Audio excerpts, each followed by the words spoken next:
പൊരുത്തപ്പെടുകയോ ചെയ്തില്ലെങ്കിൽ ഈമാനും തട്ടിപ്പോകും. അത് അപകടമാണ്. അപ്പോ ഡോക്ടർ ഇത് പറഞ്ഞു, അൽഹംദുലില്ലാഹ് ഇദ്ദേഹത്തിന്റെ രോഗമില്ല, ക്യാൻസർ ഇല്ല. അയാൾ രണ്ടാമത് ഗൾഫിലേക്ക് തിരിച്ചുപോയി. 2 വർഷത്തോളം ജോലി ചെയ്തതിന് ശേഷം വയറിന് വേദന വീണ്ടും വന്നു. അദ്ദേഹം എന്നോട് പറയുന്നു, വയറിന് വേദന വന്നു, ഒരു പരിഹാരവുമില്ല. ഒരാള് പറഞ്ഞു, നിങ്ങള് ഒരു 19 ദിവസം ബിസ്മി കൊണ്ടുള്ള ഒരു ദിക്റ് പറഞ്ഞു കൊടുത്തു. അതെങ്ങനെ എനിക്ക് അറിഞ്ഞൂടാ. അയാൾ അത് ചൊല്ലാൻ വേണ്ടി അറബിയോട് സമ്മതം ചോദിച്ചു. മദീനയിൽ പോയി ചെല്ലണം.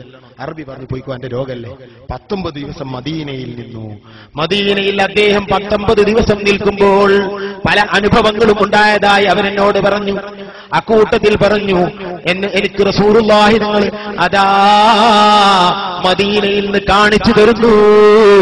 മർക്കസ് സഖാഫത്ത് സുന്നിയ എന്ന കോളേജ്, അതിൽ സ്വഹീഹുൽ ബുഖാരി. സഹോദരന്മാരെ, 700ഓളം പണ്ഡിതന്മാർക്ക് ലോകപ്രസിദ്ധ ഗ്രന്ഥമായ സ്വഹീഹുൽ ബുഖാരി AP ഉസ്താദ് ക്ലാസ് എടുക്കുന്നത് എനിക്ക് റസൂലുള്ള കാണിച്ചു തന്നു. എന്നിട്ട് പറയുന്നു, നീ അവിടെ പോയിട്ട് ദുആ ചെയ്യിപ്പിക്കുക. അദ്ദേഹം എന്നിട്ട് വന്നതാ നാട്ടിൽ. എന്നിട്ട് ആ സഹീഹുൽ ബുഖാരിയുടെ ക്ലാസ്സിൽ പോയി ദുആ ചെയ്യിപ്പിച്ചിട്ട് ചാലിയത്ത് വന്ന് അദ്ദേഹം ഞങ്ങളുടെ സദസ്സിൽ നിന്ന് ദുആ ചെയ്യിപ്പിച്ചു. എന്നിട്ട് എന്നോട് സീക്രട്ടായി കുറച്ച് കാര്യങ്ങൾ പറയാനുണ്ടെന്ന് പറഞ്ഞു.